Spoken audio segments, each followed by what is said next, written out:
Welcome to Our Girl Relationships. We talk about the problems people face in their day-to-day lives. Let's start with the video. So, my mother-in-law is the sweetest mother-in-law one could ask for. When I first came into the family, she welcomed me with the warmest heart and made sure I'm comfortable. After my engagement, she was the first to call me and congratulate me from my then fiance's side.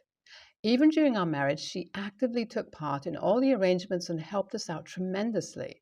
There was no judgment in the way that she looked at me or talked to me. I really felt accepted and welcomed into her home. I was visiting her last week before the holidays, and she asked me to be her plus one for a wedding.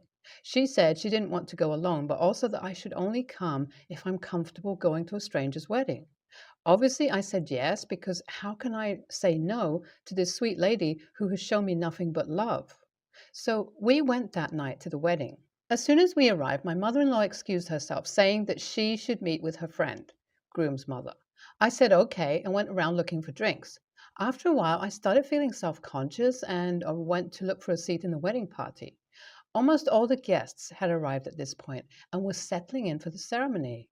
As I was trying to decide where I'll sit, I saw my mother-in-law in the crowd. I was confused, as I thought that she was visiting her friend. I assumed that she must have come back here thinking that I'd already be seated. I went and sat beside her. I asked her how her friend was doing. She awkwardly muttered a reply. I found it a little odd, but decided that she must be focused on the ceremony about to start. We sat in silence until the end of it. Once it was over, my mother-in-law got up and went straight to her friend without saying anything to me. At this point, I suspected something was wrong. I didn't know what to do, so I waited a little bit, thinking that she'll come back. When she went ahead with her other acquaintances to find something to eat, I walked up to her. She saw me coming and gave me a polite smile. As I reached her friend's circle, she excused herself, saying that she needed to use the restroom and walked past me. Now I'm really confused. Why was she avoiding me? I was sure that her behavior was strange, and there's no way it wasn't on purpose. I thought if she's treating me like this, there must be a valid reason behind her. I thought about asking her what's wrong right there, but then shrugged off the idea. If she's doing this, maybe it's wise to wait until we go back and then ask her what her reason is to treat me like a stranger. After her, she loves me completely. She's the woman who's like my real mom and who welcomed me in her family. She plans trips with me and makes sure that we spend time together frequently. If she's behaving this strangely towards me, her reasons must be genuine, and I was sure that once she explains them to me, it'll all make sense. After that, I purposely avoided her too and just enjoyed myself among other strange guests. It's not like I was having a bad time. It was an open bar and buffet style service, so I had quite a good time. Once we came back, I asked my mother-in-law why she treated me like a stranger throughout the wedding. She gave me a vague answer about how her friends just took her with them before she could ask me to join, and that it was nothing big. Now I was really suspicious, so I know for a fact that I didn't imagine the strangeness of that night. Then, why is she gaslighting me? This person who became a real mom and a good friend to me is gaslighting me into believing I imagined everything that happened. I asked her not to make light of what happened because I really need to understand her reasons for treating me like a stranger. The answer she gave me shocked me to my core. She told me that because of our different societal backgrounds, she had to avoid me. She said it doesn't matter to her that I come from a poor family with not much social standing, and that all she cares about is that I'm the person her son fell in love with. She said after meeting me the first time, she knew that my background and my roots did not turn me into a girl who's just after the money, and that I'm an independent woman marrying her son because I love him too. But she said she can't explain that to her high society friends, and it's easier to not say anything than to explain about me. She said she fully accepts me, but also doesn't want to explain to every single one of her friends how different I am. I was so shocked to hear her say these words that I didn't know how to react. How can a person be so two-faced? I didn't say anything to her at that time. I couldn't argue with her or hurt her. I was pissed and heartbroken that she'll be ashamed of me. So I went back to my room, and the next morning I left her house.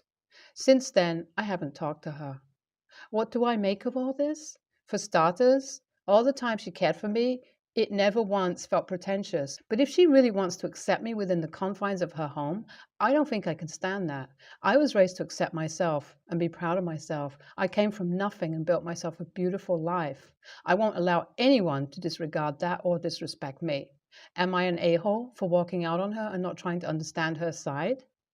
Am I overreacting on a trivial matter and letting my ego come in the way of having a good relationship with my mother-in-law? Thanks, everyone, for all the replies. Since so many of you wanted to know how our situation is now and how I went about tackling it, I thought I'll write an update instead of replying to every PM. Since I knew that she genuinely didn't want to hurt me, and in her own twisted way, she thought that treating me like a stranger in front of her friends is not something so big that I'll feel hurt or disrespected, I decided to talk it out and let her know about my point of view and where I'm coming from. Since the holidays have started, my husband and I decided to spend it at her place, and we stayed there for a week. Things were surely a little awkward between us as she wasn't sure if I'm still mad at her.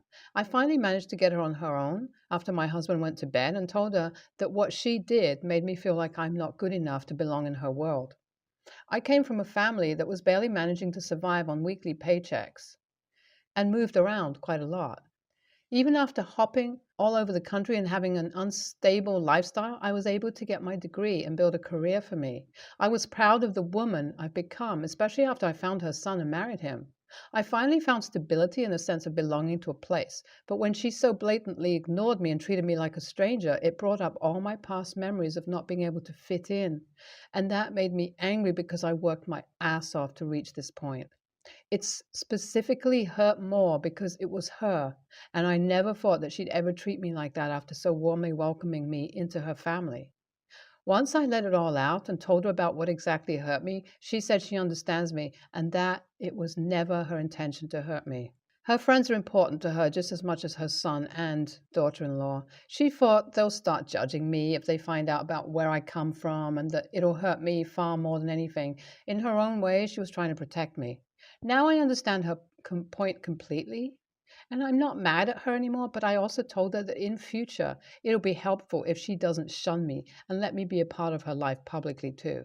I can handle all the criticism people will throw at me, but what I can't handle is my own family treating me differently. So finally we cleared things between us, and I'm so glad that we talked. I knew that the genuine warmth I felt from her wasn't pretentious. We spent the rest of the holidays in quite a cheerful mood. All in all, things between us are back to normal. I thought you all who are following my story for a while should know about this small but very significant thing that happened. My mother-in-law asked me to come down at her place for the weekend as she was celebrating her retirement from work. I thought it was just going to be me and my husband, but I was so wrong. That evening, she told us to get dressed because she's invited a few of her friends over who will join her in celebration. Not gonna lie, I was a little worried because even though we talked a lot and things were better between us, this was the first time I'll be meeting her friends after the incident. I made sure to dress properly and look the part. Once most of the guests had arrived, she introduced me to them as her daughter-in-law. Yes, she said that. She said I'm her daughter-in-law, but with how we are, I might as well be her own daughter. That made me so proud. Although a few of her friends were talking about me behind my back, it didn't really matter because I was just happy that my mother-in-law understood my feelings and acted accordingly. After everyone left and we were alone, I properly thanked her for doing this for me. I knew it wasn't easy for her to leave her year-long beliefs behind and watch her friends talk about her family like they were discussing a sick child. She told me that I'm the one who changed her view when I first met her. She said her friends are important to her and she accepts them with all their faults, but I'm important for her too, and that it was her choice to mix her two worlds since she's old enough to not worry about trivial things and to just enjoy her life. I didn't think I could respect and love her more than I already did, but suffice it to say that I was wrong. I wish that there are more mother-in-laws like her in the world. NAH. The title made this sound awful at first, but I'm so glad this turned out to be so wholesome. NAH, I'm so glad you decided to talk to her straight about why you're hurt. This goes on to prove that communication really does go a long way when it comes to relationships. So I, 34 male, have a 13-year-old daughter, Marissa, with my ex-wife, Kate, 35. Me and Kate started dating senior year or high school, married at 21, and had Marissa that same year. Me and Kate divorced when Marissa was 7. Nothing nefarious happened. We just were always at each other's throats. I felt like she didn't enjoy being intimate anymore. Felt like she was cold and she was always on my ass about things, constantly demanding me to do things. The divorce went smoothly. No alimony or child support because at the time, Kate was making double what I was as a nurse. We split the large expenses for Marissa right down the middle. It was tough for me at first because I didn't make that much. And Kate never gave me a break, always making me pay half. We have a tradition with Marissa. We usually take a summer trip and a winter trip with her, alternating which parent takes her on each trip. We total up the cost of the trip and split it in half. I've done well for myself the last few years, and now it's not even a worry like it was when Marissa was young. Kate remarried a dude with 3 kids who owned a restaurant. COVID shut down the restaurant. For the last year and a half, I've been dating Jessica, 28, who is a former friend of Kate's. They have some beef for whatever reason. I stay out of it. So last year, Kate comes to me and says that she can't afford the trips this year. I didn't want to give her a break, but I remembered it was for Marissa, so I paid and took her on both. My daughter knows both of us pay for these trips typically. Kate comes to me again this year and says that she can't afford the trip. She said her family needs all her salary because her husband didn't find a job yet. I told her that really isn't my problem. She tells our daughter that mom and dad can't do the trip this year. Marissa was devastated and I was pissed. I told my daughter the trip was still on. My girlfriend learned about the situation from me. She said I've taken her on so many trips already and wants to form a closer bond with Marissa. So she would like to go on the trip and pay for half of it. I told Kate that Jessica was paying her half so that she could thank her. Kate blows up, telling me that Jessica wasn't allowed on the trip or she wouldn't let Marissa go. I reminded her we have a custody agreement, so that wouldn't be happening, and I fully intend to let Marissa know that Jessica is helping make this happen, as I think it's right to give Jessica credit, and Marissa needs to know that. Kate is calling me an AH, saying I'm purposely trying to make her look bad. I said that she has made her financial decisions and those aren't my issue, and I shouldn't cover for her anymore. Our daughter deserves to know which parent is making things happen, and Jessica deserves that credit as it might help them form a closer bond. AITA? NTA. Assuming you share the truth in a non-judgmental, level-handed manner, your daughter is old enough to handle the truth. Be clear your mother's financial circumstances don't currently afford her a luxury-like trip. That's okay. These things happen in life, and how much you can afford is not a measurement of love. However, Jessica feels that these trips are important enough that she's going to help with the expense so that the trip can happen. That tells the truth without making Kate look bad. NTA, at 13, your daughter is old enough to understand that your ex-wife may not be able to afford everything she wants, and that it doesn't mean your ex loves her any less. Simply be honest with your daughter. I, 23 female, am married to my husband, 25, for 5 months now, and I've been wearing my wedding rings daily and rarely ever take them off. However, my husband is a different story. He tends to take his off for work. It's a very manual and in the sun type of work, so I don't mind when he takes it off. He also takes it off when showering, sleeping, or tends to forget to put it on, so when we end up going out for the weekend, he almost never has it on whilst I have mine on. It's been brought up among his friends that because of his forgetfulness to wear his ring, that it's as if he's single again, in a joking manner. I've asked him if maybe his ring doesn't fit or needs adjustment, and he's declined, saying it fits just fine. I even asked him if he doesn't like wearing it, which he denies and says he does. However, it still kind of bothers me when I'm around him that he almost never has it on. Because I decided yesterday during 4th of July to not wear mine, even though we were meeting up with family for a barbecue, he didn't notice until his brother mentioned where our wedding rings were. I stated that I just decided not to wear mine today, just to make an excuse to cover the real reason why I didn't wear them. My husband, after the barbecue, asked me why I really didn't have them on, since he knows I love my wedding rings and never take them off. I flat out told him that if he refuses to wear his ring, then why should I wear mine? He got really upset about it and has now refused to talk to me, and I can't help but think I took it too far by not wearing them and telling him that I didn't want to wear them if he doesn't either. So, am I the a-hole here? NTA. You were teaching him a well-deserved lesson. He got a taste of his medicine, and he didn't like how that big gulp of disrespect tasted going down. That icky, sinking feeling he had when someone brought up your absent wedding ring, yeah, that's how he's been making you feel for a long time. Wearing that ring should be a priority. He should now see that.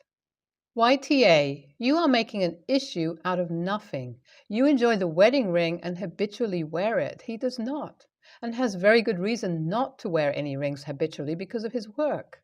Do you think your husband isn't committed to you and the marriage? If yes, you have a problem that him wearing a ring will not fix. If no, tell your friends to go kick rocks if they're not letting the joke go.